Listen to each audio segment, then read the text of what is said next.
Hola a todos, bienvenidos a mi canal, un vídeo más. En este vídeo voy a convertir esta lata de conservas en un lapicero inspirado en el mar y las sirenas, perfecto para regalar. El portalápices o lapicero es ese botecito metálico que tenemos nosotros sobre el escritorio y normalmente colocamos ahí los lápices, los bolígrafos, las tijeras y las demás cosas. Aquí en Andalucía se le llama lapicero, en otras partes de España no lo sé, incluso fuera de España aún menos. Entonces os invito a que me dejéis en los comentarios de qué manera lo llamáis vosotros en el sitio donde vivís. Primero le doy una capa de imprimación multisuperficie. Esto va a crear una película donde la pintura y los relieves van a poder adherirse. Si no tenéis imprimación, os podéis saltar este paso, pero yo recomiendo que se haga porque la superficie de la lata, al ser metálica, no es porosa y puede hacer que a la larga los elementos que hemos pegado en ella y la pintura se desprendan. La imprimación multisuperficie nos va a ayudar además a proteger el metal contra la oxidación. Después de dejar secar la segunda capa, voy a ir añadiendo los relieves. Voy a utilizar cola blanca y voy a pegar primero la parte del fondo. Para extender bien la cola voy a ayudarme de una paletina de pelo sintético. Con la cola es mejor no pasarse, es preferible extender una capa fina y uniforme, por eso utilizo el pincel, a dejar pegotes en algún sitio que luego van a provocar burbujas de aire.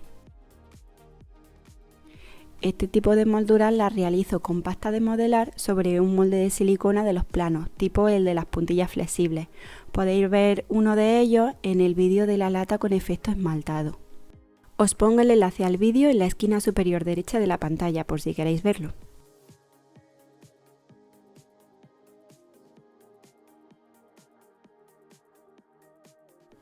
Con este molde también de silicona voy a crear algo de decoración para la mitad inferior de la lata. Se me ha ocurrido sacar algunas conchas para simular un fondo marino. Las voy a sacar con porcelana fría casera. Estamos en invierno y con el frío la porcelana se vuelve dura a temperatura ambiente. Por eso no vamos a tener problema para sacar todos los detalles de estas almejitas, por ejemplo. Os voy a dejar el vídeo con la receta de la porcelana fría casera aquí en la esquina superior derecha de la pantalla, por si queréis saber cómo la hago. Y para no colocarlas simplemente una junto a otra y poder crear una sensación de cohesión en la cenefa, iré alternando estas que acabo de hacer con algunas que ya tenía hechas secas de días anteriores.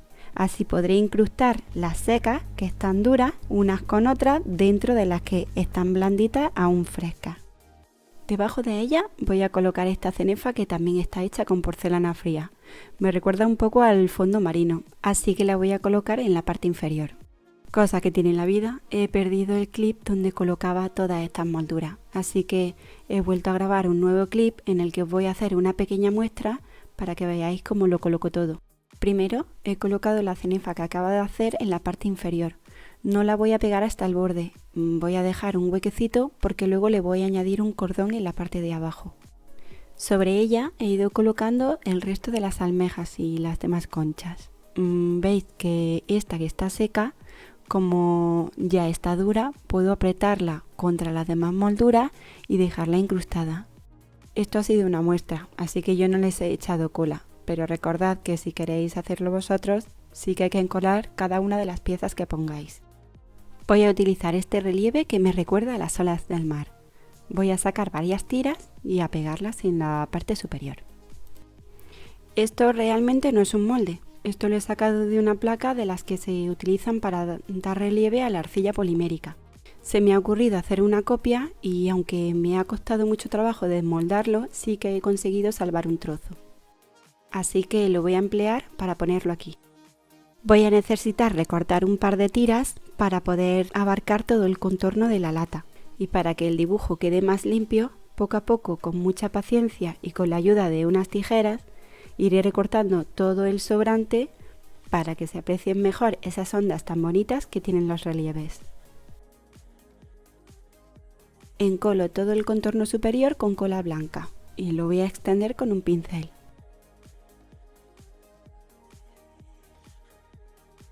Como las ondas que quedan en la parte superior me molestan un poco, he decidido quitarlas haciendo un corte recto. Y las voy a añadir en la parte de arriba de la lata, intentando que case bien el relieve al principio y al final de la moldura, para disimular dónde queda el corte.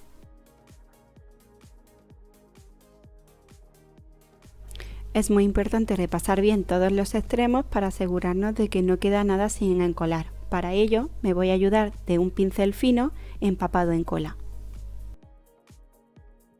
Para rematar, le pongo este cordón hecho con porcelana fría en la parte superior. Y en la parte inferior le voy a agregar este que es igual pero un poco más grueso.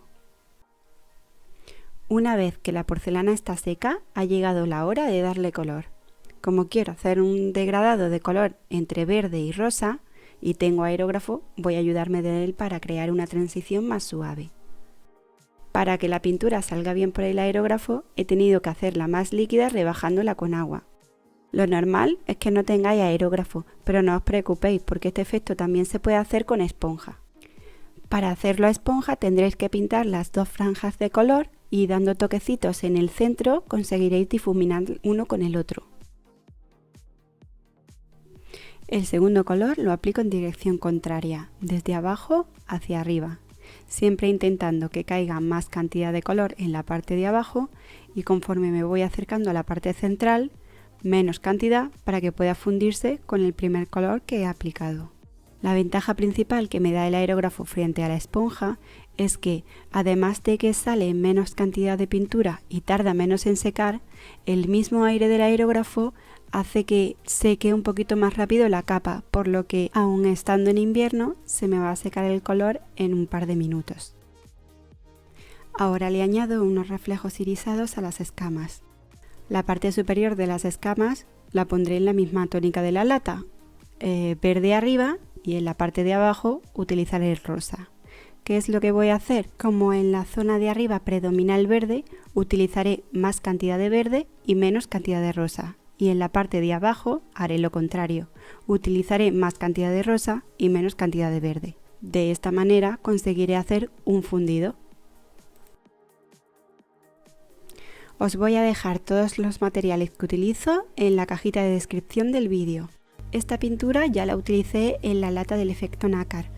En vídeo mi cámara no lo capta muy bien porque yo grabo con el móvil, pero si le he hecho una foto sí que he conseguido sacar un poco ese efecto nacarado como con purpurina muy fina que tiene la pintura. Entonces os mostraré una foto para que lo veáis cómo queda.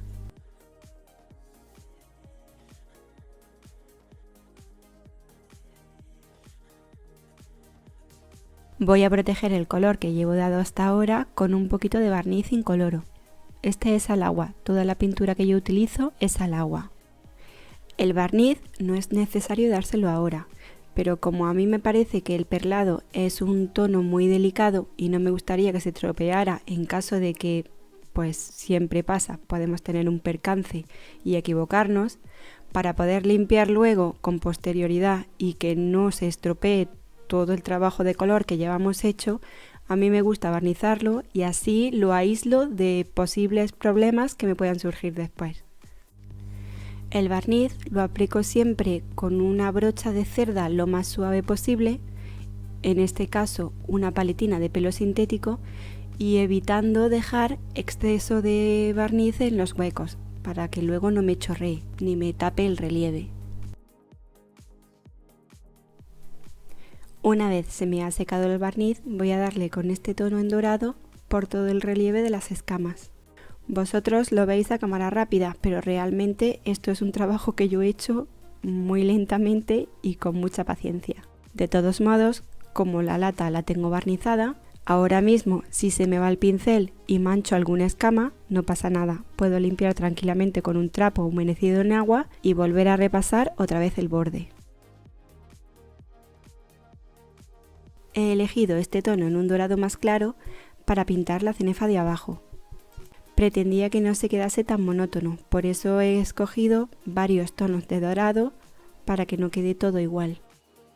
Este es un amarillo irisado, bastante transparente y con un color muy sutil. Me recuerda mucho al nacarado de verdad de las conchas marinas y creo que esto lo hace perfecto para pintar las conchas. Como hay algunos huecos que han quedado vacíos y no me convencen mucho, voy a utilizar este polvo para rellenarlos. El polvo que uso es resina de poliuretano. Lo saco de cuando he hecho figuras de resina. Al lijar la parte de atrás para que queden lisas, sale este polvito. Yo lo que hago es que lo guardo en un bote, igual que el polvo de serrín o la harina de maicena. Las puedo luego utilizar para otras cosas. En este caso me van a servir para dar una apariencia como de arena que salga por la zona que estoy haciendo como fondo marítimo. Lo normal es que no tengáis polvo de resina de poliuretano. Lo que podéis hacer es utilizar serrín muy fino, pan rallado, semolina, polenta, cualquier polvo que sea de grano pequeño y que no se disuelva demasiado en agua os puede servir para dar esta textura.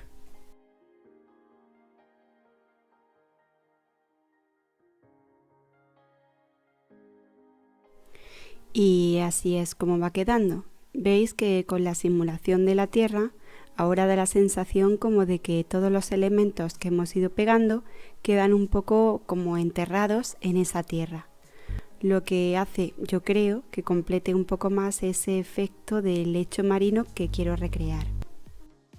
Antes del siguiente paso, a mí me gusta proteger todo con cinta de carrocero, porque voy a añadir pan de oro y no quiero que se me ensucie de adhesivo zonas que no quiero pintar. Voy a poner falso pan de oro en las dos cuerdas, así que voy a aplicar adhesivo para pan de oro y voy a dejar que seque hasta que esté mordiente.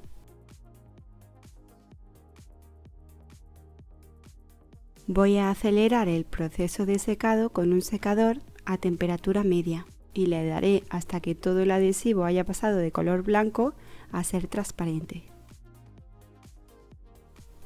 Voy a aplicar el falso pan de oro. Digo que este pan de oro es falso porque realmente no es pan de oro. Es un sucedáneo de algún metal que realmente no sé con qué está hecho y que si os fijáis y miráis al trasluz se ve incluso transparente, cosa que con el pan de oro yo nunca he visto que pase. Voy colocando toda la lámina dorada sobre la lata y asiento un poco para que penetre bien en los huecos. Cuando ya lo tengo todo asentado, voy a retirar el exceso con un pincel con cerda suave que esté limpio y suelto, a ser posible que tenga la cerda bastante larga, para ir barriendo todos los trozos de la lámina que hayan quedado sueltos y así que no me pueda salir ninguna chispita que luego pueda desprenderse. Y una vez he barnizado para asegurarme de que no van soltando chispitas doradas, le quito la cinta y voy a darle la pátina de acabado. Antes de seguir tenía dudas sobre cómo iba a reaccionar el polvo de resina que había pegado a modo de arena una vez lo barnizara. Al final se me ha quedado bastante transparente y el blanco se nota muy poco. Como no me gusta, he decidido taparlo con la misma pintura de color champán con la que he pintado la cenefa y así voy a tapar todos los huecos para que parezca que están dentro de la misma cenefa. Para acabar voy a hacerle la pátina final. La pátina yo siempre la hago con cera incolora, tipo del de los muebles, y algo que le dé color. En este caso, como me ha gustado el efecto blanco de la tierra, voy a utilizar un óleo blanco para hacer una pátina clara. Esto no es un tubo de crema, es un óleo. Yo hago retratos y muchas veces me envaso mis propios colores en tubos vacíos para tenerlos almacenados y usándolos directamente, evitando hacer mezclas cada vez que me pongo a pintar. Tuve que cortar aquí y parece que al tubo de óleo blanco le han salido patas y se ha ido, así que al final he decidido coger esta cera blanca que tengo aquí de la pajarita y voy a hacerlo con esta cera que ya tiene color. Insisto bien en todos los huecos para que no me quede nada sin pintar. Luego no va a haber problemas porque podremos quitar el exceso perfectamente con un papel. Voy a untar todo bien de cera en la parte de abajo, teniendo cuidado de no entrar demasiado en las almejas. Y también le voy a dar un poquito en la cenefa de arriba. Cuando yo lo tengo todo cubierto con la cera, sin esperar a que seque demasiado, voy a darle con un papel para retirar lo que me sobra. De esta forma vuelvo a dejar el blanco en la parte de abajo, como si estuvieran las molduras enterradas en el tono blanco, y vuelvo a sacar el tono dorado que yo había dado a la moldura previamente. Y esto ha sido todo, espero que os haya gustado y si ha sido así, suscribiros, haced clic en me gusta y si podéis, por favor, dejadme un comentario, que siempre me gusta saber vuestras dudas y vuestras opiniones. Muchísimas gracias y nos vemos en el próximo vídeo.